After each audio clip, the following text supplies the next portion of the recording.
hope everyone have enjoyed refreshing tea break. Now it's time to move to our next session and welcome to Mr. Pratik S Deshmukh sir. I request to Mr. R.H. Rathod sir present plant and book.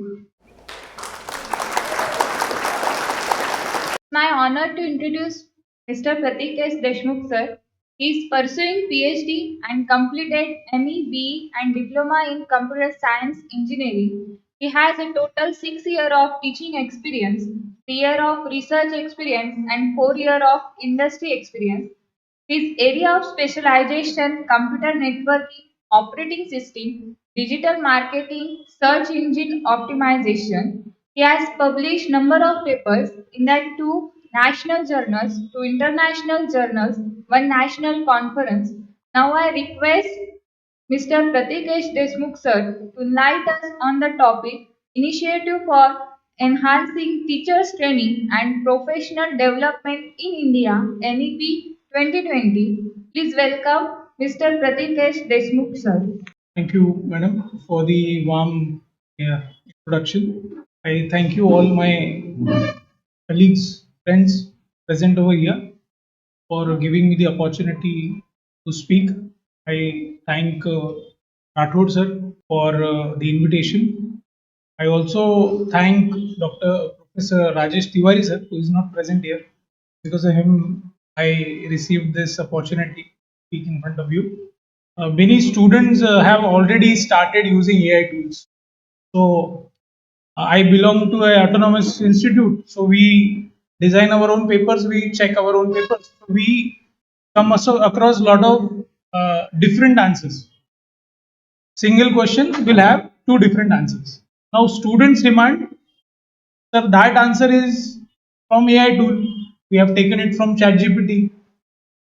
So we cannot claim that this is wrong or we cannot score less to them. So somewhere we also need to be prepared. So somewhere we should have two answers ready for every question. One which is present in your reference book and one which is generated by an AI tool. Otherwise, I would say it won't be a fair judgment. Okay, so again, thank you very much for inviting me here. Pratik Deshmukh, I am assistant professor at Professor Ambigi College of Engineering, popularly named as Old Vadnera.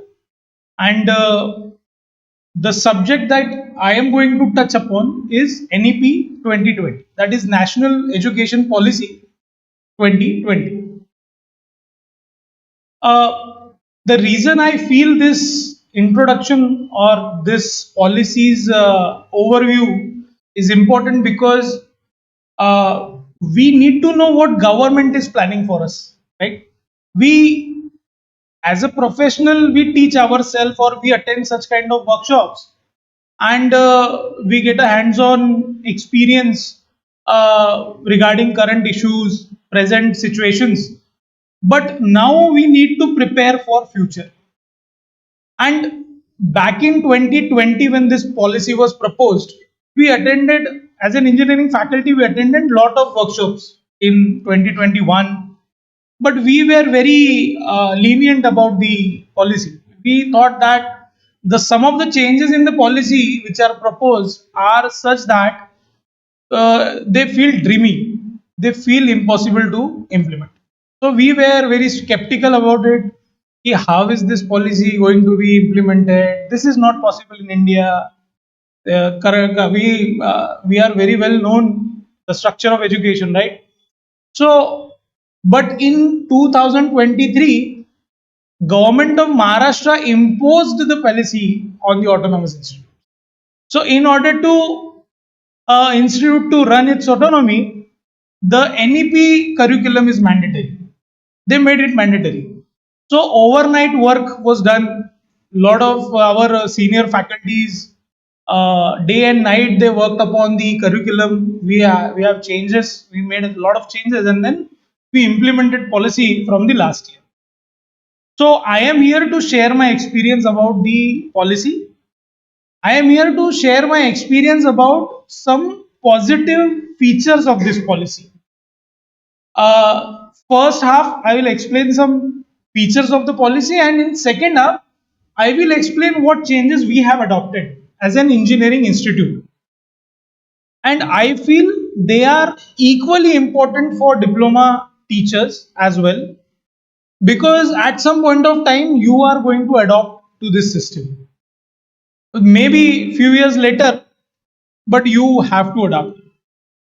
And before adapting, it is always better to have certain positivity about it, because then what happens is these topics are subjective.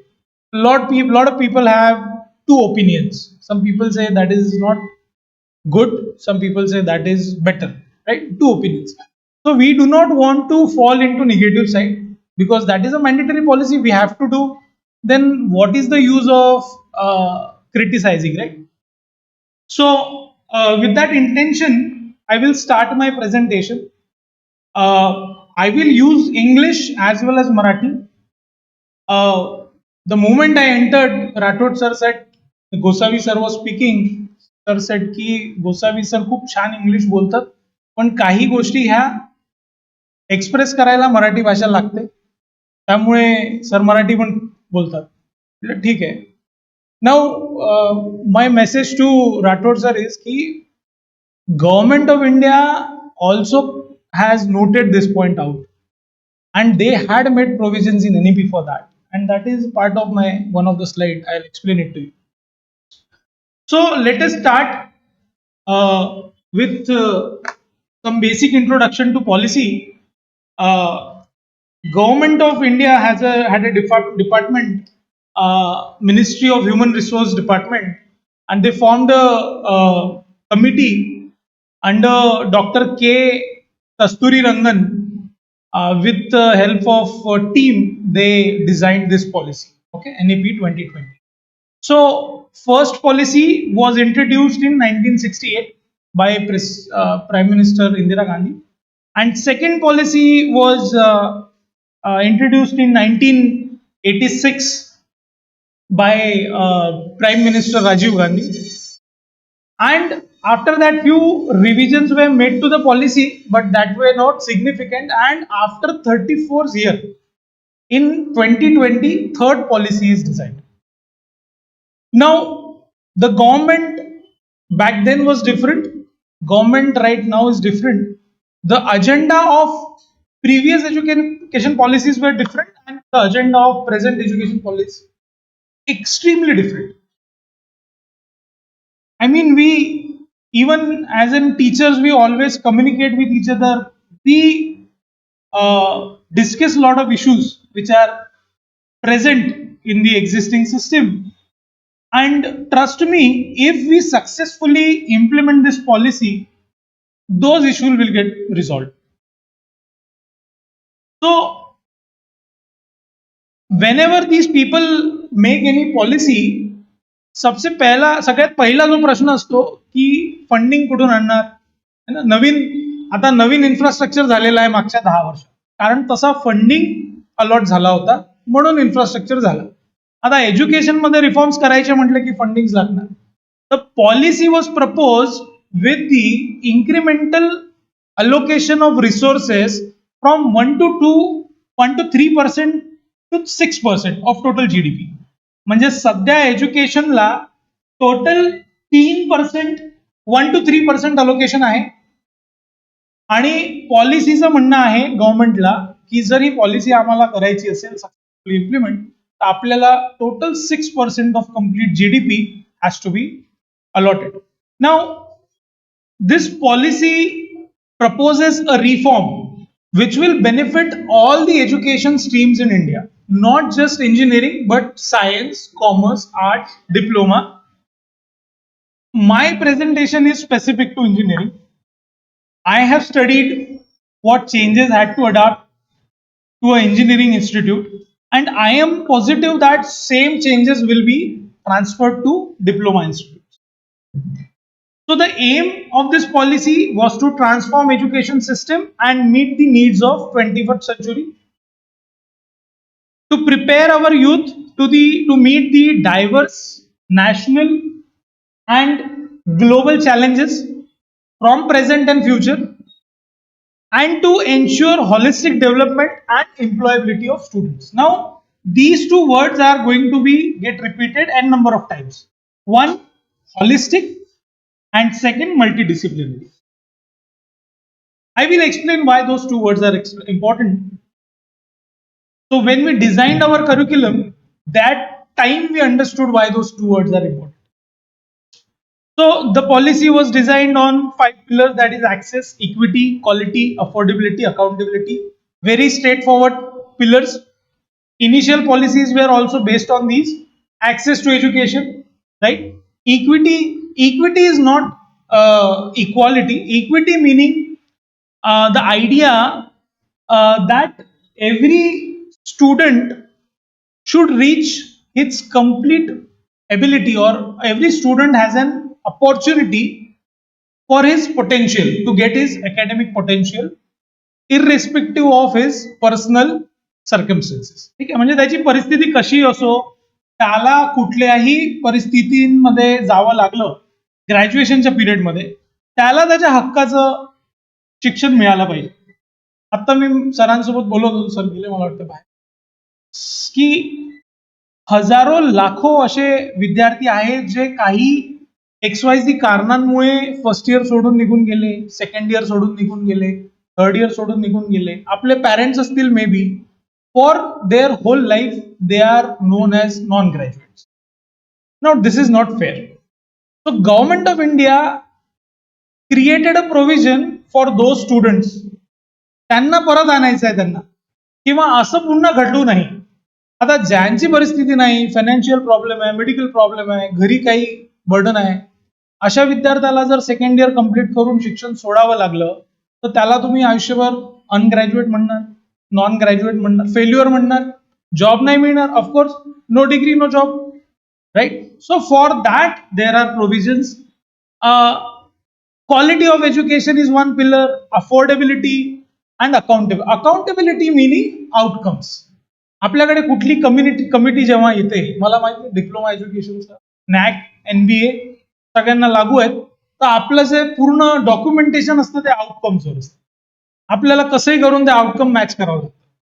आता ह्यांनी curriculum मध्येच outcome based syllabus बनवायला सांगितलं, त्याच्यामुळे इथून 10 वर्षानंतर आपल्याला ते डॉक्युमेंटेशन करावं नाही लागणार. ठीक आहे, विल कम टू दॅट.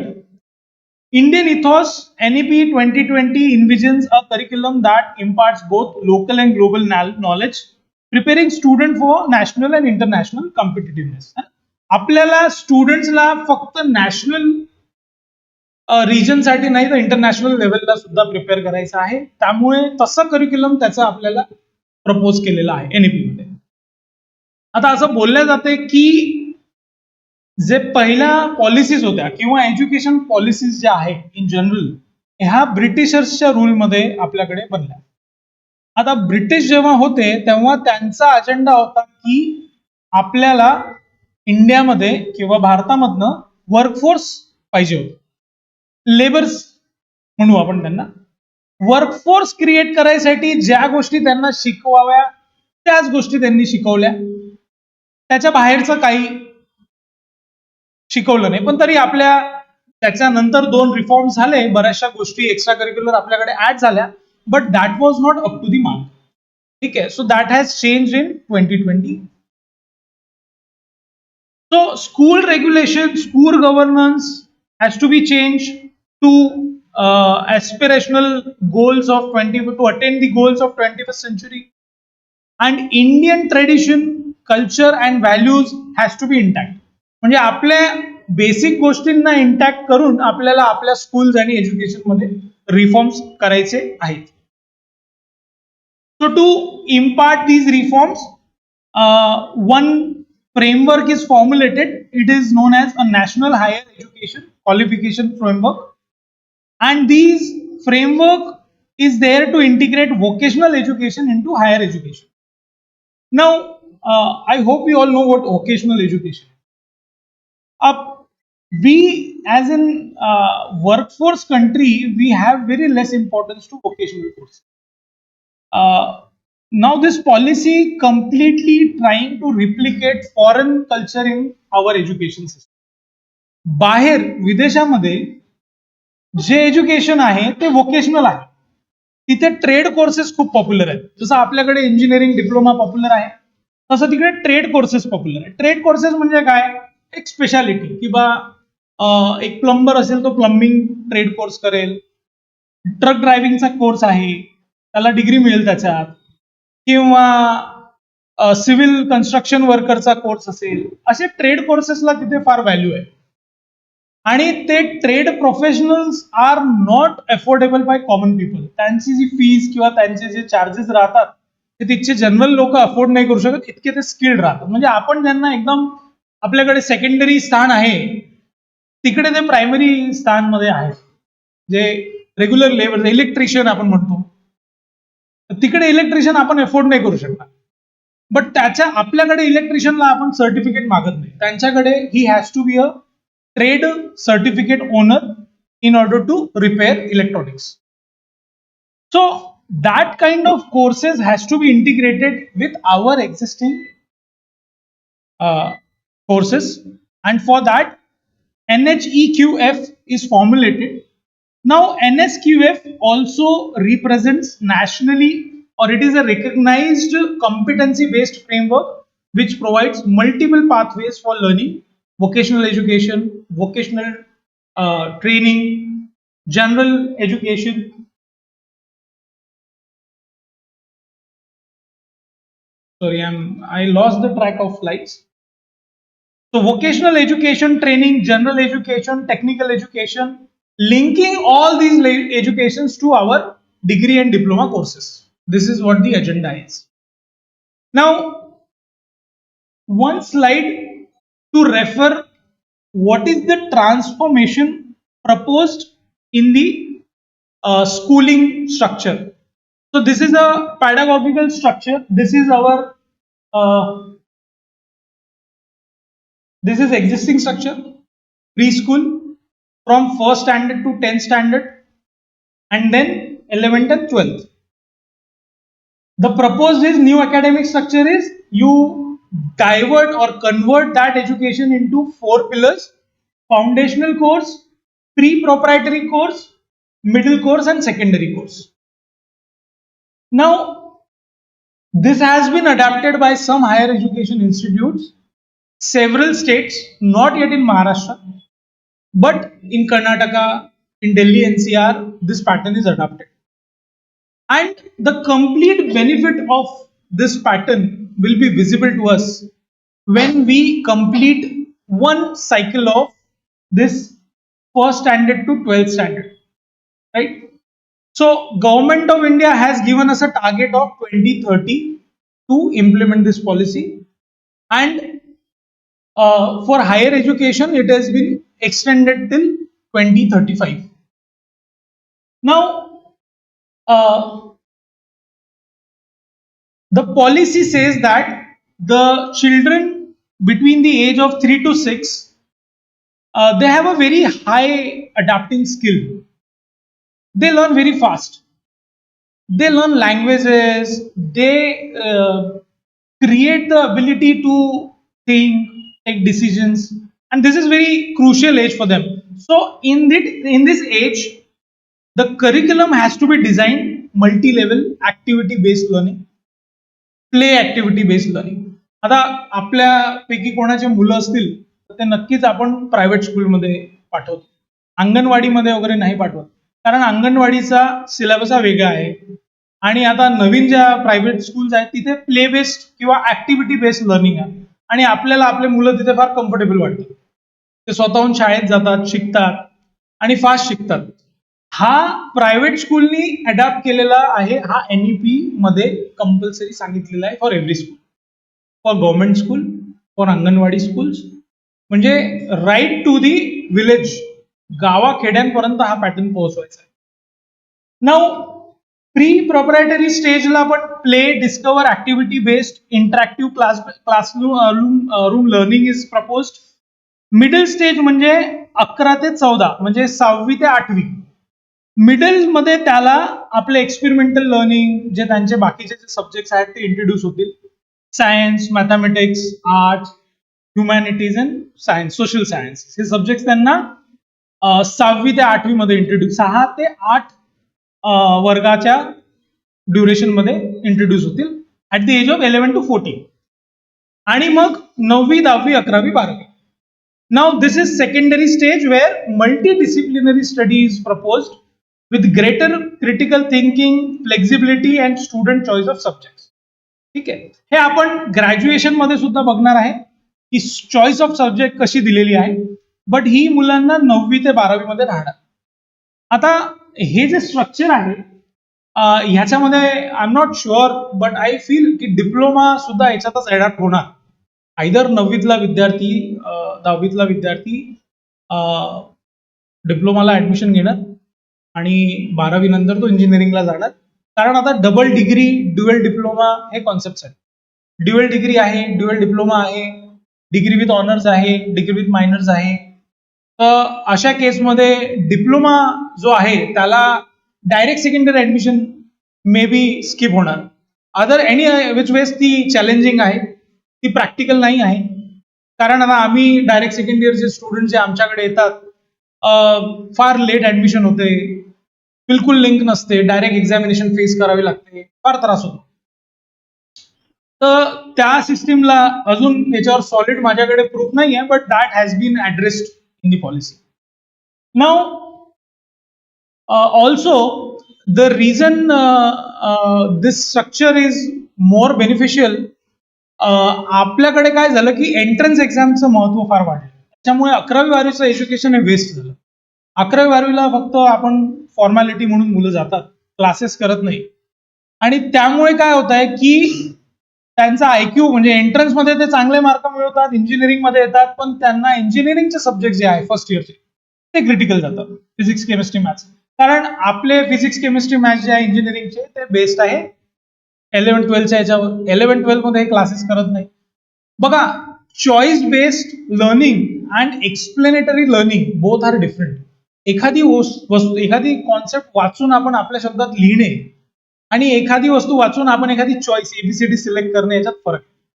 तर ते एक्सप्लेनेटरी लर्निंग तो 10वी 12वीत करत नाही, चॉईस बेस्ड करतो आणि इंजिनिअरिंग मध्ये आल्यावर त्याला सगळं एक्सप्लेनेटरी राहते.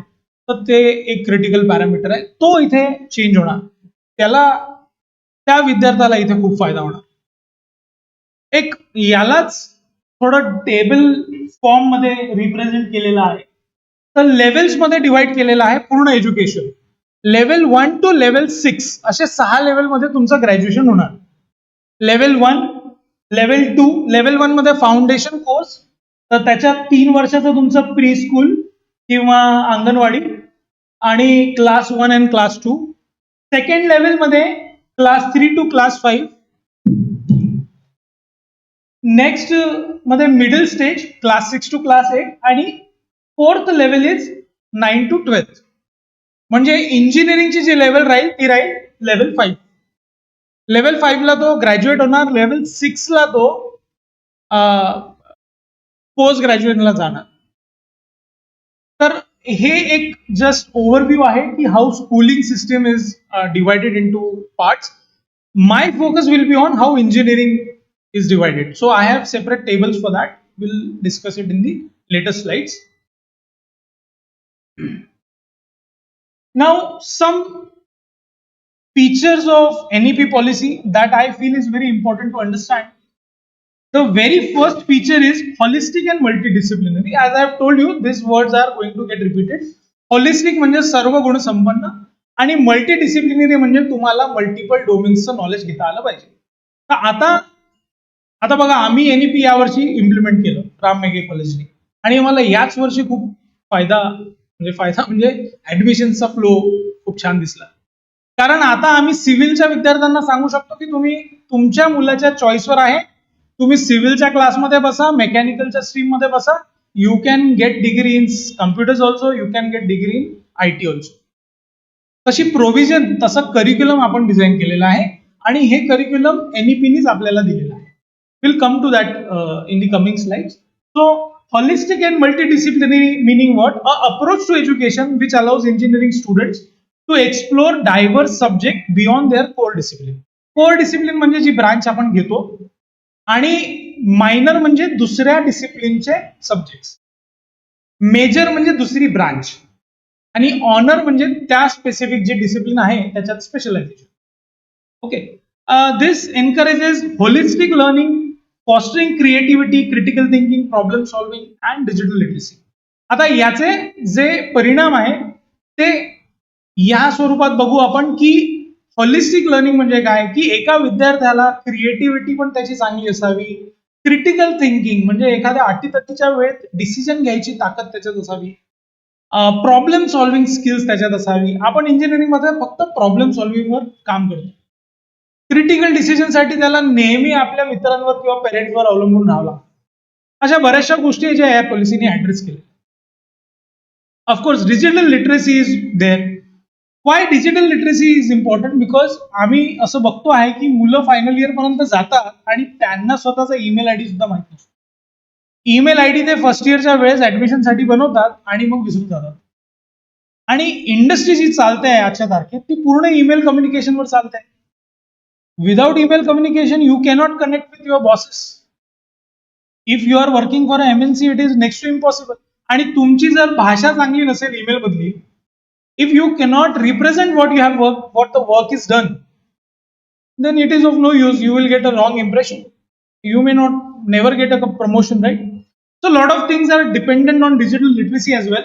जे झिशान सरांनी सांगितलं त्याच्याबद्दलच त्याच्यावरच एनईपी मध्ये सुद्धा खूप सारे प्रोव्हिजन्स केलेले आहे विद्यार्थ्यांसाठी सुद्धा आणि फॅकल्टी साठी सुद्धा.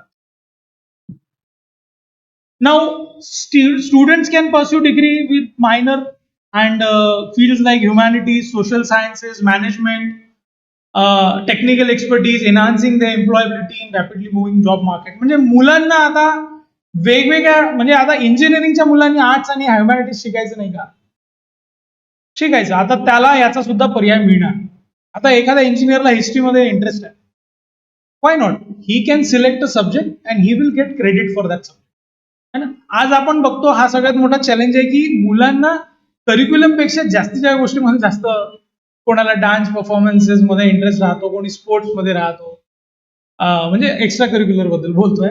तर त्याच्यामध्ये त्यांचा एकच प्रश्न असतो की सर आम्ही तिकडे गेलो ना आमचं इकडे नुकसान होणार. त्यांच्या पॅरेंट्सचं म्हणणं असतं की या बाप पहिले इंजिनियर हो मग ते कर, नाही तर इथे फेल होऊन झाला. बरोबर.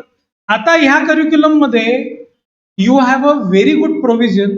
All your extra curricular activities can be credited, म्हणजे तुमच्या खात्यात जमा होतील त्याचे क्रेडिट्स आणि ते तुम्हाला डिग्री भेटायला मदत करेल. एक शॉर्ट मध्ये सांगतो की आपलं जे ब्रांच आहे जसं कम्प्युटर इंजिनिअरिंग आहे, प्रत्येक सेमिस्टरला 6 सब्जेक्ट, 4 वर्षात 40 सब्जेक्ट. तर आता एनईपीचं म्हणणं आहे की त्या 40 पैकी फक्त 20 सब्जेक्ट म्हणजे 50% हे ब्रांच स्पेसिफिक असले पाहिजे, रेस्ट 50% हे मल्टी डिसिप्लिनरी असले पाहिजे. So flexibility and choice based credit system is proposed. तर ह्याच्यामध्ये आपल्याला करिक्युलम असं डिझाईन करायचं आहे की चॉईस बेस्ड सब्जेक्ट्स मुलांना निवडता आले पाहिजे. Engineering students can now customise their course load based on their interest, career goals and learning pace. त्यांच्या चॉईसने ते त्यांची डायरेक्शन निवडतील, त्यांच्या सोयीने ते त्यांचे सब्जेक्ट निवडतील.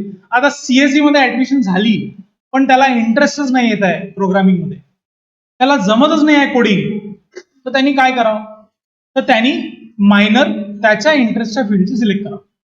मायनर मध्ये त्याला मेजर मायनर म्हणजे मेजर समजा त्यांनी सिव्हिल घेतलं आणि मायनर मध्ये त्यांनी सिव्हिलचे सब्जेक्ट घेतले, तर he can get a degree specialised in civil, है ना? आणि त्यांच्या लर्निंग पेस प्रमाणे ते सब्जेक्ट सिलेक्ट करू शकतात. आता ऑनर्स म्हणजे काय? एखाद्या याच्यात स्पेशलायझेशन, म्हणजे आता मी सीएससीचा आहे म्हणून मी सीएससीचे एक्झाम्पल देणार. A CSC student can select AI as a domain and he can specialise every semester in that domain. Second इयरला तो 2 सब्जेक्ट सिलेक्ट करेल, थर्ड इयरला अजून 2 सब्जेक्ट सिलेक्ट, फायनलला अजून 2, मग त्याची डिग्री बनेल इन ऑनर्स विथ AI. तर असे त्यांच्याकडे बरेचसे पर्याय आहेत. This enables them to deliver deeper into specialised areas, undertake disciplinary studies, or to pursue internship and research projects for practical skill development. NEP मध्ये इंटर्नशिप आणि प्रॅक्टिकलला फार महत्व दिलेलं आहे. इंटर्नशिप इथून पुढे कंपल्सरी राहणार प्रत्येक इंजिनिअरिंग कॉलेजला. तर प्रत्येक विद्यार्थ्याला एक्स्ट्रा क्रेडिट्स मिळणार आहे त्या इंटर्नशिपचे, आणि those credits will be greater than your theory subject. म्हणजे एखाद्या थेरी सब्जेक्टला किंवा आपण प्रोजेक्टला इम्पॉर्टन्स देतो मिनी प्रोजेक्टला, त्याच्यापेक्षा दुप्पट इम्पॉर्टन्स इंटर्नशिपला आहे. So now one main factor or what I'll call benefit of this policy is multiple entry, multiple exit option. Now, student can enter and exit from educational programs at different stages, allowing them to tailor their education needs, interests, and this promotes lifelong learning and ability to return to your school or your college at any point of time. Meaning what?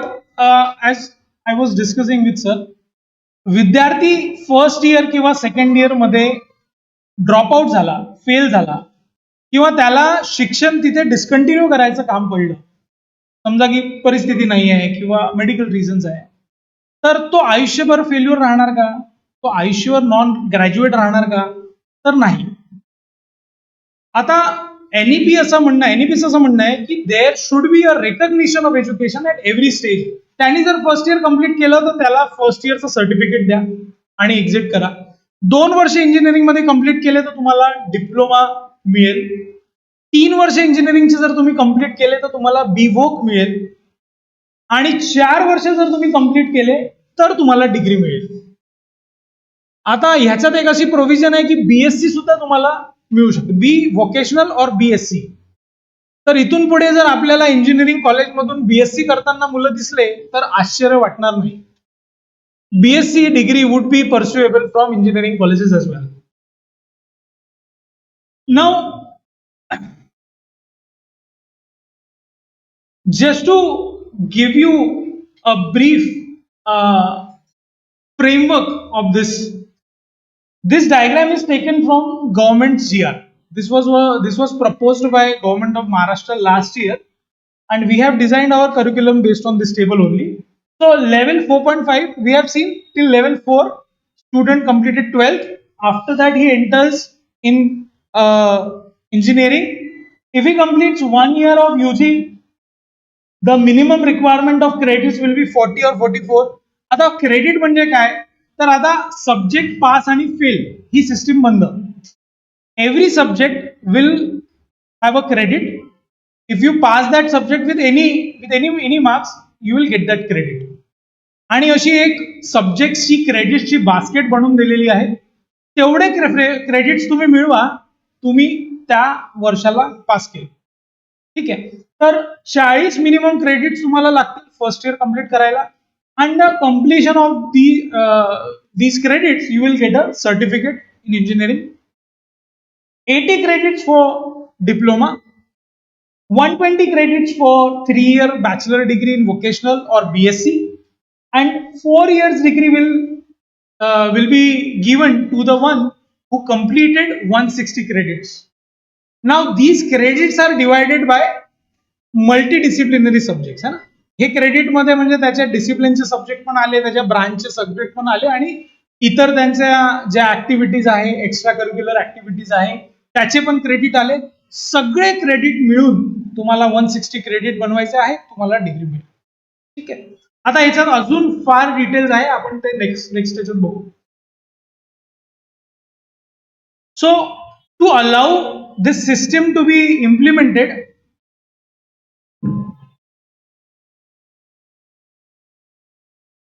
Credit transfer facility is provided.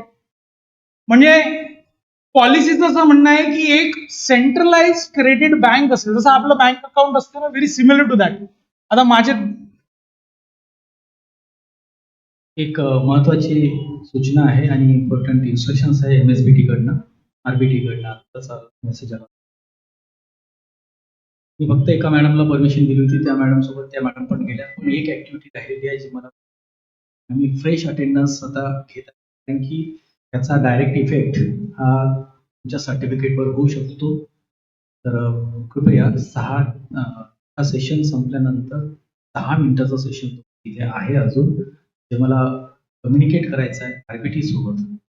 कृपया कोणी जाऊ नये. त्या देशमुख मॅडमला phone करून तुम्ही बोलवून घ्यायला लागेल. फक्त एकच मॅडमला मी परमिशन दिलेली आहे. मॅडमची मुलगी इव्हेंटमध्ये आहे म्हणून त्यांना मी परमिशन, मॅडमला मी परमिशन. इथे आता मी अटेंडन्स तुम्हाला देत आहे ते 21 तारखेपासूनची देत आहे मी अटेंडन्स. मला फ्रेश अटेंडन्स पाठवायची आहे, कारण की त्यांनी डिटेल्स रिपोर्ट ईमेल जो मी पाठवलेला होता तर तो त्यांनी ईमेल अमान्य केला, कारण की त्याच्यामध्ये मॅडमनी पण हाताने खाली लिहिलेलं आहे.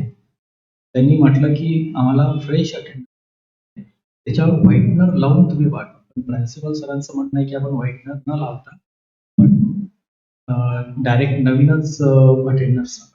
हे सोबतच फीडबॅकच्या बद्दल मला तुम्हाला आणि थोडी इन्स्ट्रक्शन द्यायची आहे की मी हे सेशन संपल्यानंतर. Thank you sir.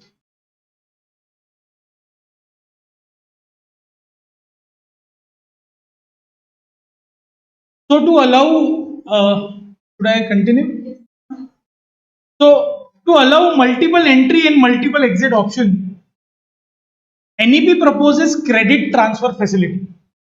म्हणजे त्यांचं असं म्हणणं आहे, इथून पुढे समजा मी आता आज महाराष्ट्र स्टेटमध्ये आहे, मी 2 वर्ष इंजिनिअरिंग कॉलेजमध्ये होतो आणि मग मला हैदराबाद जावं लागलं किंवा दुसऱ्या स्टेटमध्ये जावं लागलं, तर त्यांचे नॉर्म्स आपले नॉर्म्स वेगळे आहेत, त्यांची एंट्रन्स आपली एंट्रन्स वेगळी आहे. I might not be eligible candidate for them.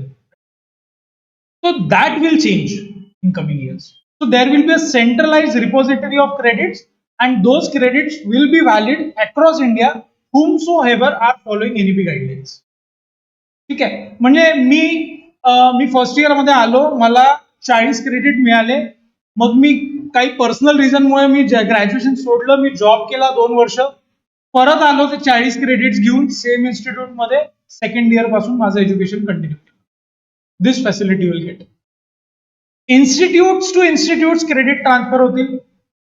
Institute एका सर्टन रिजनचं, सर्टन स्टेटचं, आणि त्यांचं गोल आहे की अक्रॉस इंडिया त्यांना हे करायचं आहे. कुठल्याही स्टेटमधून आपल्याकडे येऊन तुम्हाला जर क्रेडिट मिळाले आहे तेवढे, तुम्ही कुठल्याही राज्यात ते कम्प्लीट केले असेल, that will be granted to you and you will be continuing your education from that point onwards. Repeat करायची गरज नाही. So next, to allow multiple entry and multiple exit,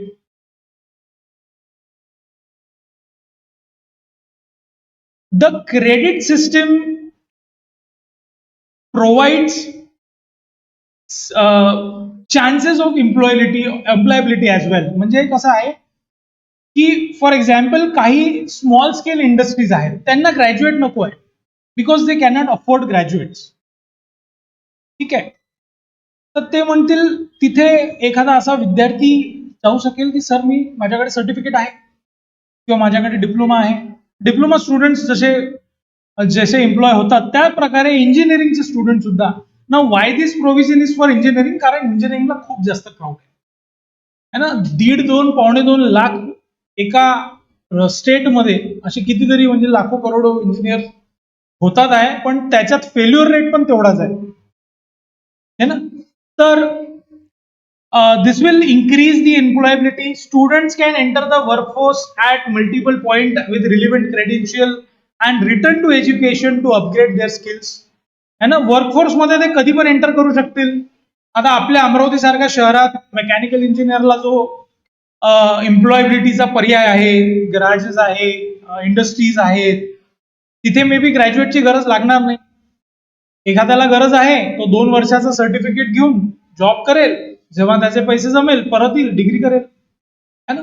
मोठ्या एमएनसीज मध्ये हे प्रोव्हिजन असतं. मोठ्या एमएनसीज काय करतात, तुम्हाला हायर करतात, 5 वर्षाचा करार करतात आणि मग तुम्हाला हायर एज्युकेशनसाठी पाठवतात. हे तुम्ही ऐकलं असेल. तुमच्या हायर एज्युकेशनचा खर्च सुद्धा ते करतात. So this is foreign policy. आपल्याकडे पूर्णपणे इम्प्लिमेंट नाही होत, but because of these kind of credit framework, those are also possibilities for students. की एखादा व्यक्ती एखाद्या कंपनीमध्ये लागला, 2-4 वर्ष फार ऑनेस्टली तिथे काम केलं, पण त्या व्यक्तीला जर स्वतःचा स्किल सेट वाढवायचा आहे, तर तो कंपनी सोबत करार करेल की give me 2 years of rest, I will complete my graduation and I will continue my service over here. So this is a holistic approach aims to develop well-rounded individual with diverse skills and knowledge. Now education in mother tongue or local language, जो point मी सुरुवातीला बोलत होतो की NEP-नी propose केला आहे की तुमच्या mother tongue मध्ये एज्युकेशन प्रोव्हाइड करा. तुम्ही ओपन आहात, it is subjective if possible. Now Y? Because त्यांनी खूप सगळ्या केस स्टडीज प्रेझेंट केलेल्या आहे की ज्या डेव्हलप कंट्रीजमध्ये त्यांच्या मदर टंग मध्ये शिकवलं जाते, ऍटलिस्ट जे प्रायमरी एज्युकेशन असते, त्यांचं कॉन्सेप्टचं ग्रास्पिंग खूप छान आहे. म्हणजे एक फ्रान्समध्ये, जर्मनीमध्ये आजही त्यांच्या मदर टंग मध्येच शिकवल्या जाते आणि त्याच्यामुळे त्यांचं जे इनिशियल ग्रास्पिंग आहे कन्सेप्टचं ते खूप छान आहे.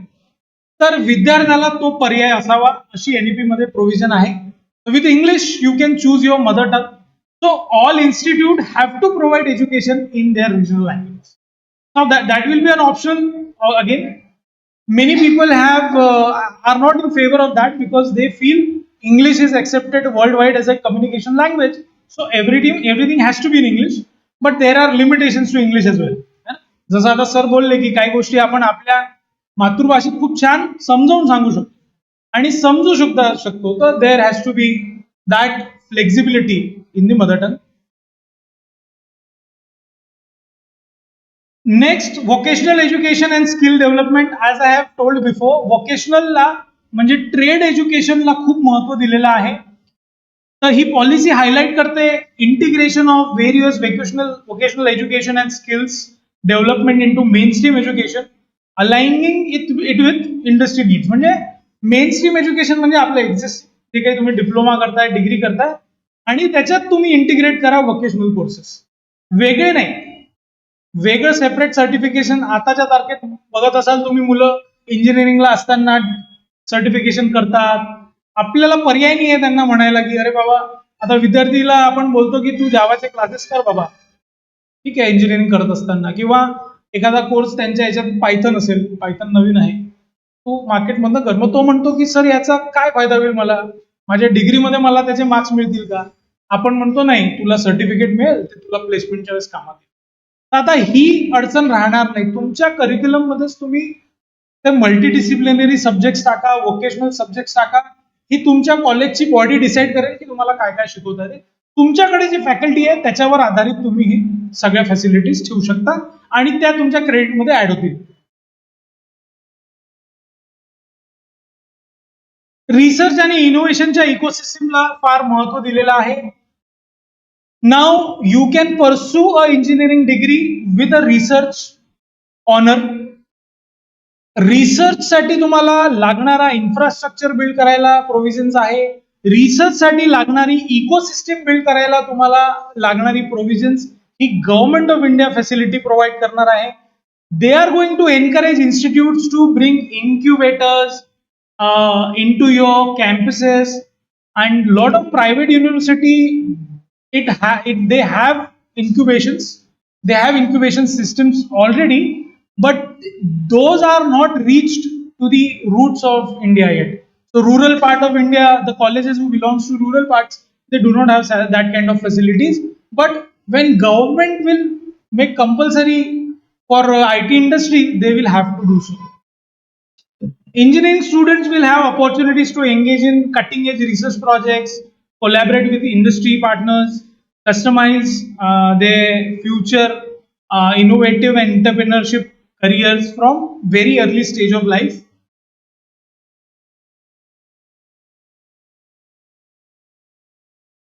Emphasis on ethical and sustainable practices. Now again, इंजिनिअरिंगच्या करिक्युलम मध्ये सोशल सायन्सेसचे सब्जेक्ट, आर्ट्स अँड ह्युमॅनिटीजचे सब्जेक्ट, सोशल रिस्पॉन्सिबिलिटीचे सब्जेक्ट यांना खूप महत्व देऊन त्याच्यात ऍड केलेले आहे.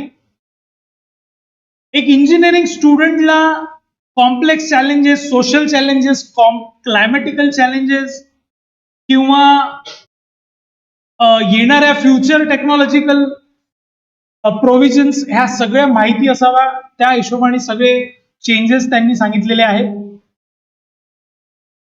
आणि ग्लोबल एक्सपोजर आणि कोलॅबरेशन साठी सुद्धा त्यांनी गाईडलाईन्स दिलेले आहे. म्हणजे प्रत्येक कॉलेजला फॉरेन एक्सचेंज स्टुडंट्सचे प्रोव्हिजन राहणार, प्रत्येक कॉलेजला फॉरेन युनिव्हर्सिटीशी टायअप करायचं प्रोव्हिजन राहणार. आता ह्या सध्या आपल्याला या स्टेजला इम्पॉसिबल दिसतात, पण बऱ्याचशा प्रायव्हेट युनिव्हर्सिटीनी ऑलरेडी केलेलं आहे. होऊ शकते 10 वर्षात आपल्यापर्यंत सुद्धा पोहोचेल.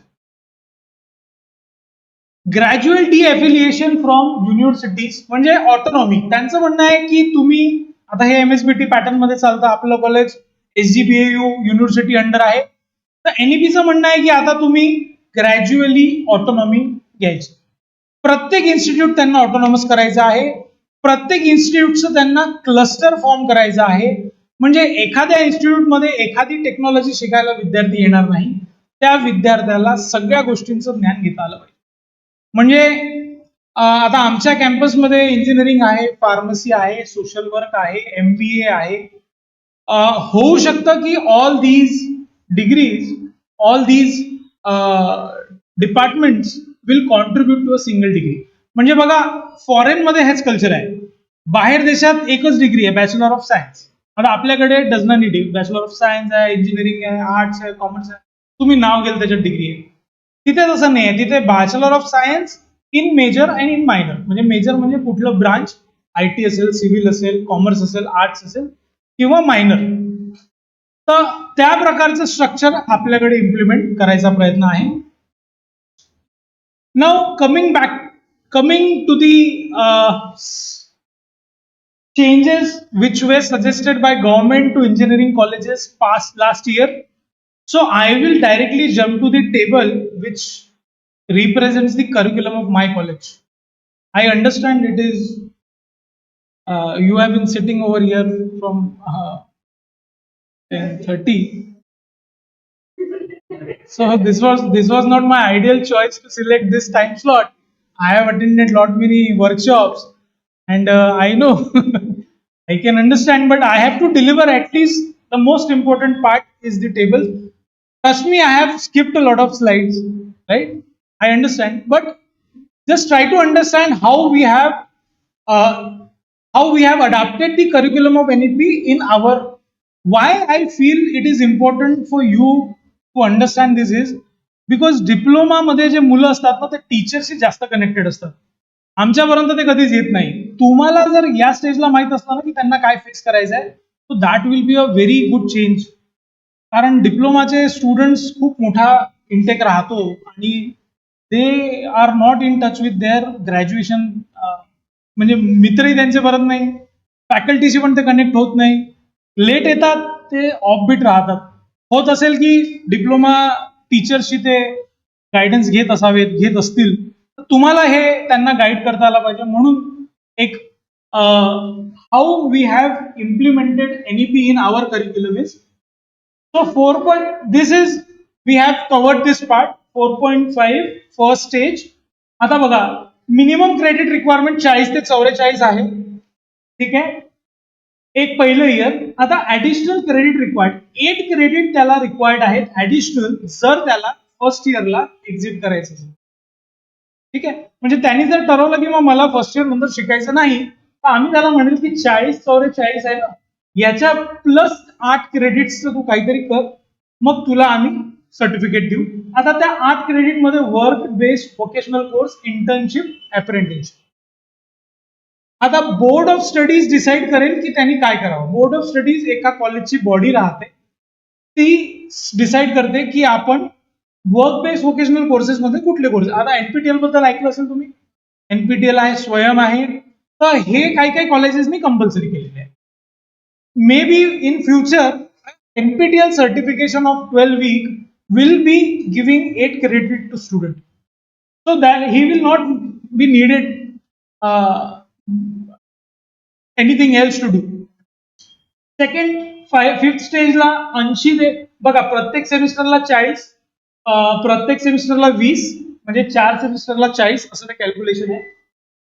8 क्रेडिट्स मोर जर त्यांनी आणले तर त्याला आपण डिप्लोमा देऊ.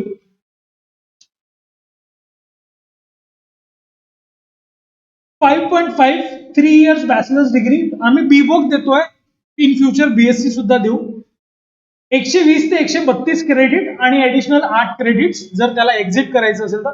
समजा त्याला एक्झिट नाही करायचं आहे तर तो 120 ते 132 क्रेडिट करेल आणि पुढे सरकेल.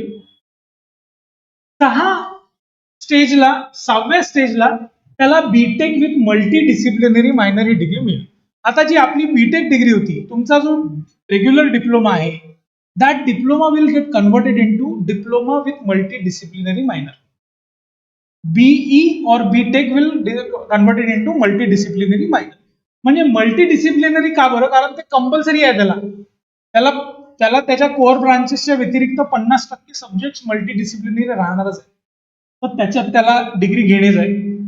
पण जर त्याला त्याच्या याच्यात स्पेशलायझेशन करायचं झालं तर BTech honours and multidisciplinary minor.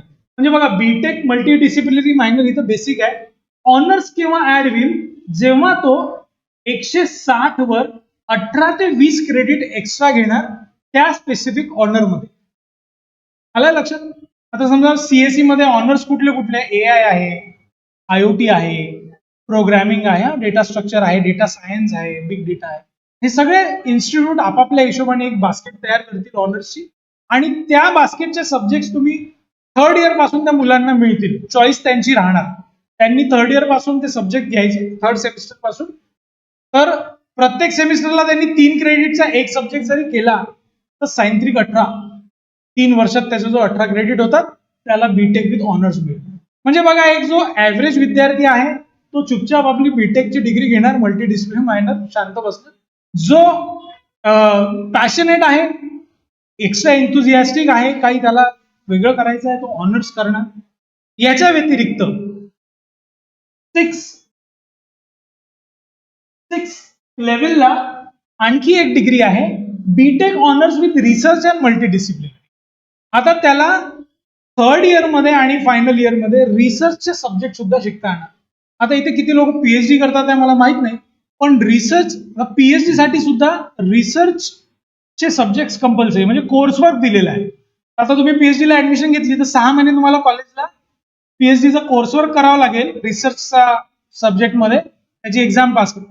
तर आता हे जे रिसर्च आहे हे तुम्हाला इंजिनिअरिंग मध्ये सुद्धा निवडता येईल. याचा फायदा तुम्हाला असा होईल की भविष्यामध्ये MTech direct second year admission, the one who have BTech honours with research will do not have to go for first year, second year. He might get direct second year admission to MTech.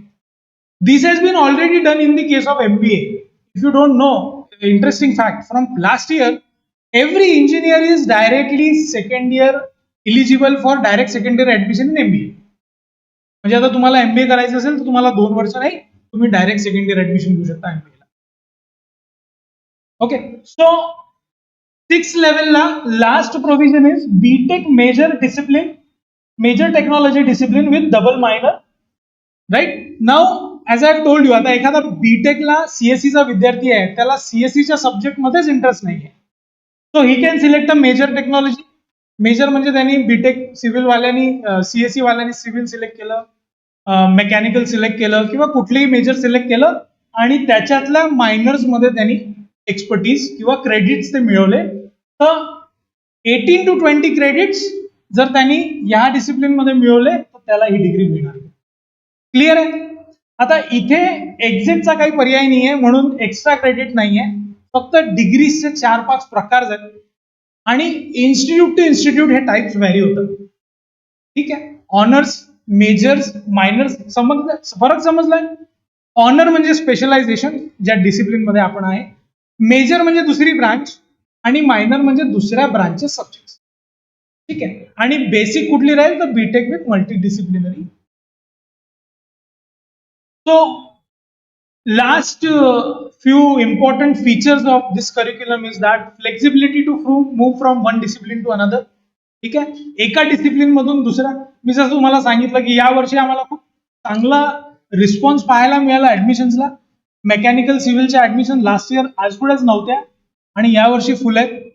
Reason की आम्ही त्यांना curriculum समजून सांगितलं की now there is a flexibility to choose your curriculum. तर ज्याला चांगलं college पाहिजे पण चांगली ब्रांच मिळत नाहीये किंवा आवडीची ब्रांच मिळत नाहीये, त्याला आता त्याला लिमिटेशन्स राहिलेलं नाही. ठीक आहे. नंतर the opportunity for learners to choose the courses of the interest in all disciplines. ठीक आहे. नॉट नेसेसरी आता सीएससी ला सगळ्यात चांगला ज्यांना मार्क राहतात ते सीएससी ला येतात, पण प्रत्येकाला प्रोग्रामिंग नाही जमत. कोणी कोणी आर्ट्स हिस्ट्री कडे डायव्हर्ट होतं, कोणी मग सिव्हिल मेकॅनिकल कडे डायव्हर्ट होतं. Now he will have a official choice to choose. The flexibility for learners to move from one institute to another, as I have told before. Now you'll have a flexibility to move from one institute to another institute, become a global academic credit bank will be there. जसं आपल्या खात्यातले आपले पैसे आपण कुठल्याही बँकेत transfer करू शकतो, तसे तुमचे क्रेडिट तुम्ही अक्रॉस द इंडिया ट्रान्सफर करू शकणार आणि त्याच्या भरोशावर तुम्हाला ऍडमिशन मिळणार. Again that is also a subjective topic. आता त्या इन्स्टिट्यूटला ऍडमिशन द्यायची आहे की नाही द्यायची आहे किंवा त्यांनी काय रिस्ट्रिक्शन्स लावलेले आहेत ते सेकंडरी आहे.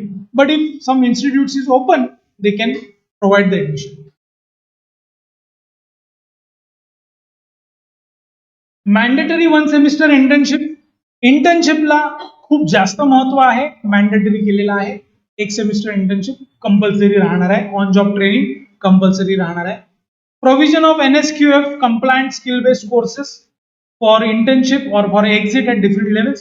NSQF एक फ्रेमवर्क आहे, त्याच्याशी इनलाईन कोर्सेस करिक्युलम मध्ये ऍड केलेले आहेत. Provision of vocational and skill enhancement courses आहेत. Indian knowledge system, community engagement, field project. बघा इंडियन नॉलेज सिस्टीम मध्ये आपल्या एन्शियंट इंडियाचे सब्जेक्ट्स आहेत, जसं ऍस्ट्रॉलॉजी, एन्शियंट आर्किटेक्चर, आर्किओलॉजी. म्हणजे ज्या गोष्टी आपण इंजिनिअर्सला शिकवत नाही बट त्या त्यांना सांगणे फार गरजेचं आहे, तर त्याला 2 क्रेडिट्स आहे, 4 क्रेडिट्स आहे, म्हणजे डिपेंड्स ऑन इन्स्टिट्यूट. पण हे कंपल्सरी आहे. तुम्हाला इंडियन नॉलेज सिस्टीमवर एक सब्जेक्ट ठेवावा लागेल. कम्युनिटी एंगेजमेंट प्रोजेक्ट, आतापर्यंत आपण NSS चे कॅम्प्स वगैरे बघितले असतील, तर त्याचा कुठलाही फायदा विद्यार्थ्यांना मिळत नाही. आता त्याचे क्रेडिट्स राहतील. म्हणजे तुम्ही एखाद्या वृद्धाश्रमाला भेट द्या किंवा एखादी फील्ड ट्रिप करा किंवा एखादा सोशल वर्क करा, क्लिनिंग करा, स्वच्छ भारत अभियान मध्ये भाग घ्या, त्याचे तुम्हाला क्रेडिट्स मिळतील तुमच्या करिक्युलम मध्ये. ठीक आहे. क्रेडिट्स फॉर को करिक्युलर, एक्स्ट्रा करिक्युलर. आता माझ्या कॉलेजचा अनुभव असा आहे की आम्ही जेव्हा गॅदरिंग किंवा फेस्टिवल्स असतात ना प्रत्येक कॉलेजचे इयरली, तर विद्यार्थी प्रचंड टॅलेंटेड आहे. त्यांना त्यांचे परफॉर्मन्सेस पाहून आम्ही थक्क होतो की यार आपला स्टुडंट आहे असं वाटते कधी कधी. बरेचसे आमच्या कॉलेजचे आता काही मुलांना कलर कोट मिळाला आहे ऍक्टिंग मध्ये वगैरे, प्लेज मध्ये वगैरे. आता त्यांना हा चॅलेंज असतो की सर आम्ही इकडे वेळ देऊ की इकडे, कारण एक्स्ट्रा करिक्युलरला तुम्हाला कलर कोट मिळेल, त्याच्या व्यतिरिक्त काही नाही. तुमच्या मार्कशीटवर नाही दिसत ते. आता हे तुमच्या मार्कशीटवर दिसणार. एक्स्ट्रा करिक्युलरला, को करिक्युलर ऍक्टिव्हिटीजला जे तुमचं इन्स्टिट्यूट रेकग्नाइज करते, अलाउ करते.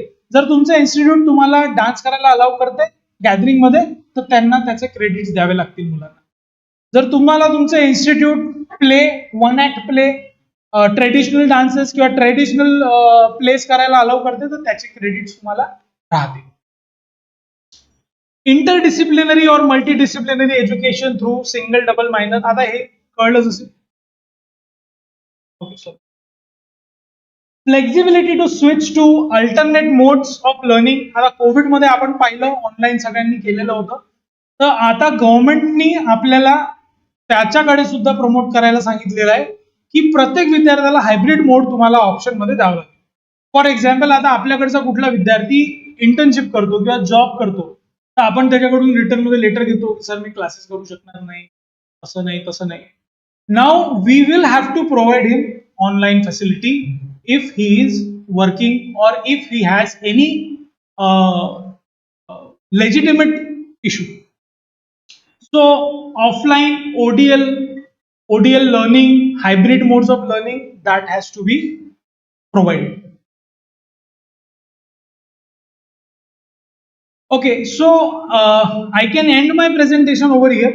If you have any doubts, any queries, Next few slides are basically what are all these subjects and what is the allocation of those subjects.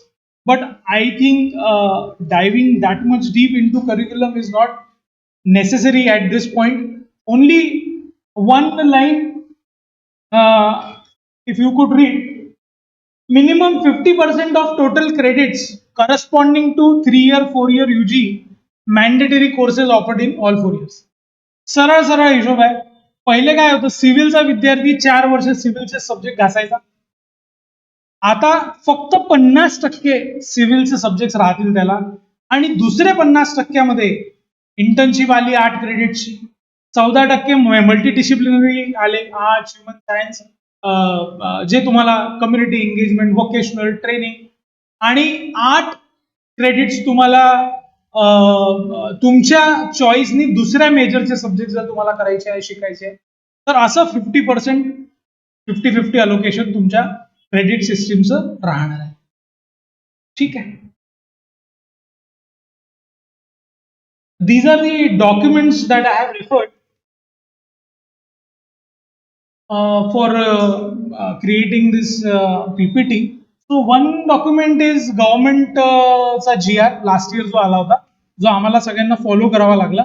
Second is NEP document which has been provided by Human Resource Department of India, and third is a graphical representation of that, simplified version of that. So thank you for listening to me so patiently. जेवढं कठीण तुम्हाला ऐकणं होतं तेवढंच कठीण मला तुम्हाला बघणं होतं. ठीक आहे, बट ठीक आहे. हा, नाही सध्या फार्मसीवाला नाही, पण इंजिनिअरिंगच्या ज्या बाकी ब्रांचेस आहे, इंजिनिअरिंग टू इंजिनिअरिंग ते आहे. फेज वाईज इम्प्लिमेंटेशन आपल्याला सांगितलं आहे 2030 पर्यंत. तर आपण आज आम्ही हे इम्प्लिमेंट केलं, आम्हाला आता चॅलेंजेस येतात आहे, आम्ही ते सॉल्व्ह करू. मग नेक्स्ट फेज मध्ये आपण फार्मसी, म्हणजे गव्हर्नमेंटला काय करायचं आहे, एज्युकेशनचे क्लस्टर्स तयार करायचे, त्यांना स्टँड अलोन इन्स्टिट्यूट्स नको. आता हे प्रिमायसेस आहे, प्रिमायसेस मध्ये 5-6 कॉलेजेस आहे. जस्ट इमॅजिन, एक विद्यार्थी 2 लेक्चर इथे करतो, 2 लेक्चर तिथे करतो, 4थ्या लेक्चरला तिकडे जातो प्रॅक्टिकलला. फॉरेनमध्ये हे होत आहे आणि बरेच वर्षापासून होत आहे. आणि बऱ्याचशा गोष्टी, आता कोडिंग त्यांनी म्हटलं आहे की तुम्ही स्कूल पासून इंट्रोड्यूस करा. Programming, Y? चायनामध्ये प्रोग्रामिंग ही स्कूल एज्युकेशन पासून आहे मागच्या 30 वर्षापासून, आणि त्याचा रिझल्ट आज आपण पाहतोय.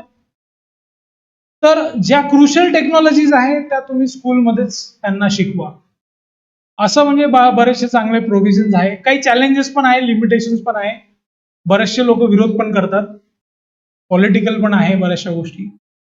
पण ठीक आहे, आम्ही जेव्हा इम्प्लिमेंट केलं, I am very positive about it. At least विद्यार्थी तरी हॅपी आहे, पहिल्यासारखं राहिलं नाही आता. नाही तर मुलं नाही का सिव्हिललाच पाहिजे, सिव्हिललाच पाहिजे, सीएससीच पाहिजे, सीएससीच पाहिजे, आता ते राहिलं नाही. तुम्ही तुमच्या पद्धतीचं कॉलेज घ्या, तुमच्या चॉईसनी तुमचं ग्रॅज्युएशन करा. ओके.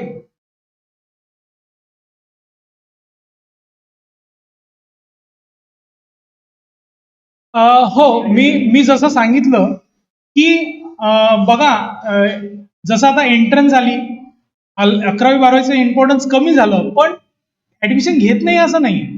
लोक ऍडमिशन घेतात, 2 वर्ष दाखवतात कागदावर केले म्हणून, आणि मग एंट्रन्स देतात. तर डिप्लोमाला बायपास नाही होणार, डिप्लोमाला प्रोव्हिजन होईल काहीतरी, मे बी डबल डिप्लोमा. जर तुम्ही डिप्लोमा करताय तर तुम्ही 10वी नंतर 11वी-12वी करता आणि मग डायरेक्ट सेकंडरी इंजिनिअरिंगला जाता. त्याच्यापेक्षा तुम्ही 9वी, 10वी, 11वी, 12वी या 4 वर्षात डिप्लोमा बसवा आणि फर्स्ट इयरला ऍडमिशन घ्या. त्याचा वेगळा कोटा होऊ शकतो, जसा सेकंड इयरला असतो फर्स्ट इयरला असू शकतो. डबल डिप्लोमा भेटू शकतो तुम्हाला, dual diploma plus certificate. There are a number of facilities for, जर त्यांना काहीच बंद नाही करायचं. बघा, एवढा मोठा इन्फ्रास्ट्रक्चर उभा केलेला आहे, we cannot afford it to close, है ना.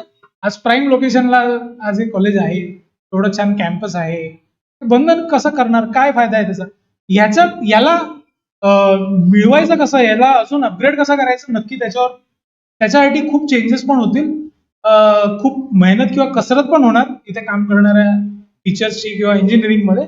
But in order to sustain our future we have to adopt. नाही, इक्वेलंट नाही आहे. बघा, तुमचा जो ऍडिशनल क्रेडिट्स राहणार आहे, तुमचा जो ऍडिशनल लेवल राहणार आहे, जसं 12वीचा विद्यार्थी लेवल 4.4 पर्यंत थांबतो, सर्टिफिकेटवाला 4.5 लेवलला थांबतो है ना, सेकंड इयर थर्ड इयर. तर लेवल तुमची पाहायला जाईल की तुझी लेवल काय आहे, 5th. मग तुझ्या जो काय काय आहे, सर माझ्याकडे 2 डबल डिप्लोमाज आहे किंवा माझ्याकडे सर्टिफिकेट प्लस डिप्लोमाज आहे. So there is a way to accommodate this thing. नाही, असं नाहीच आहे की कुठल्याच सब्जेक्टला क्रेडिट नाही. नाही नाही नाही, 1 क्रेडिटचे प्रॅक्टिकल सेशन पण आहे. 1 क्रेडिट फक्त, 2 क्रेडिट, 3 क्रेडिट. बघा, यांनी काय केलं, बोर्ड ऑफ स्टडीजनी जसं आता सिव्हिलचे ब्रांच आहे, सिव्हिलचे सगळे सब्जेक्ट घेतले, सगळ्या सब्जेक्टला इम्पॉर्टन्स वाईज वेटेज दिलं आणि जे हायली इम्पॉर्टंट आहेत ते फिल्टर केले आणि जे लेस इम्पॉर्टंट आहे ते गाळून टाकले. त्याच्याऐवजी मल्टी डिसिप्लिनरी टाकले आणि त्यांना 2 क्रेडिट, 1 क्रेडिट, 2 क्रेडिट, 1 क्रेडिट असं दिलंय. आलं लक्षात? तर नॉन क्रेडिटचा कुठला सब्जेक्ट नाही राहणार, कारण तुम्हाला क्रेडिटच बनवायचे आहे. तुम्हाला 170 क्रेडिट म्हणजे तुम्ही ग्रॅज्युएट. मग तुम्हाला जे तो पास फेलचा कन्सेप्ट केला, पास फेल इन्स्टिट्यूट डिसाईड करेल की विद्यार्थ्याला कसं करायचं, स्वतःचा पेपर काढतील, स्वतःचे इंटरनल्स, स्वतःचं ते बायफर्केशन राहील. पण जर तुम्ही पास झाले तर तुम्हाला क्रेडिट. आता तुम्ही म्हणाल सर याच्यात जो ऍव्हरेज विद्यार्थी आहे आणि जो ब्रिलियंट विद्यार्थी आहे त्याचं बायबॅक कसं होईल, तर जो ऍव्हरेज विद्यार्थी आहे त्याला 100 मिनिमम क्रेडिट राहतील, 170, आणि जो ब्रिलियंट आहे तो 180, 186 पर्यंत जाऊ शकतो. त्यांनी तेवढ्या सब्जेक्टचं नॉलेज घ्यावं, त्यांनी स्वतःला तेवढं हे करावं. Yes yes, definitely. I already shared it with any other questions. करू शकतो. आता त्यांचं एक असं म्हणणं आहे की 8 वर्ष तुमचे क्रेडिट व्हॅलिड राहतील. 8 वर्ष त्याला आपण कमी जास्त होऊ शकेल, ते त्याला व्हॅलिड ठेवायसाठी मे बी त्याचा जसं आपण एक आपलं लायसन्स नाही का रिन्यू करत राहत, मे बी ते 8 वर्षाचे जे क्रेडिट आहे ते रिन्यू करत राहावं लागतील, काही प्रोव्हिजन राहील त्याच्यासाठी. बट आता असं म्हटलेलं आहे की तुमचे जे क्रेडिट्स आहे ते 8 वर्ष व्हॅलिड राहतील. On that basis of that credits you can take multiple entries. हा, पण आता त्याच्यात चॅलेंजेस हे पण आहे की इन्स्टिट्यूटकडे पण तुम्हाला अकोमोडेट करायला जागा असेल. Thank you. Thank you, sir, for your prestigious guidance. Now I request Mr. R.S. Rathod, sir, present the token of gratitude. Mr. Pratik S Deshmukh, sir. I would like to thank all of our speaker and participants for their valuable time and contribution today. Thank you, everyone. Now I conclude today's session is over.